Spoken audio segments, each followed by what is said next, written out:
playFoley. Aussie sides help the Wallabies. 041 Wallabies fly half Bernard Foley believes the Super Rugby Aussie team's success helps the national side. 041 May 23, 2018. Aside from the All Blacks squad, the other big talking point in New Zealand rugby at the moment is the issues surrounding suspended Crusaders props Joe Moody and Owen Franks. Both of their incidents were complete shockers, but even worse was the fact they both got away with them on the field of play.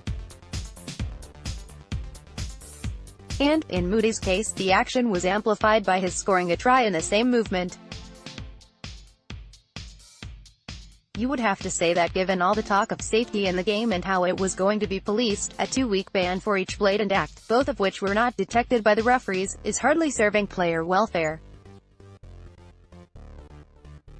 Brad Shields may have decided his future lay elsewhere, but Jordan Taufua's ascension to the All Blacks shows that talented New Zealanders should never give up on Test rugby, Craig Dowd writes.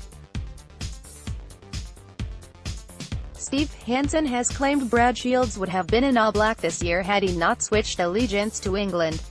The situation falls straight back on the referees. And Jackson claimed Frank's action was too far removed from the play by the time it was detected.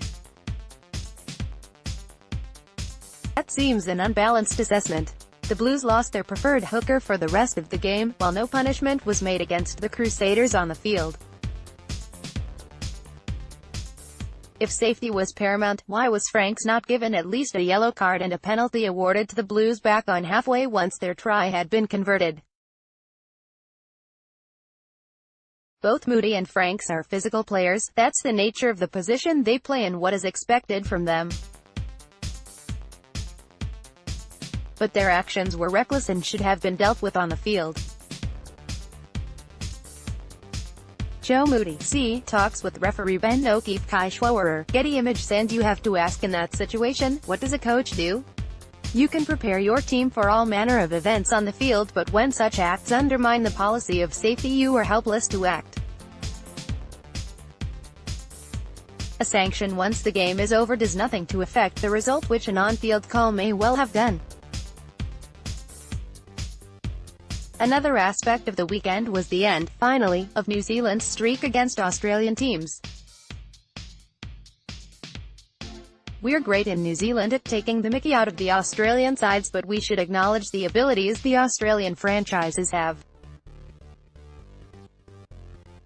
The Waratahs team that finally dealt with the record is a damn good team. They should have beaten the Crusaders a week earlier when they allowed their comeback.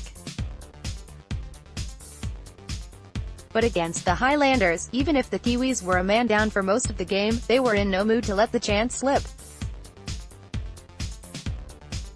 They put together some great moves and played some fine rugby to win 41-12. Owen Franks, C, Phil Walter, Getty Images. With the core of the Wallabies in the Waratahs side, you would never really write them off. Just as you wouldn't ever write off the Wallabies. Add to that a Reds team that came back from their Sun Wolves hiding to push the Hurricanes all the way. The end of the streak will be a welcome relief in Australia and can be a big boost for their Test rugby later in the season.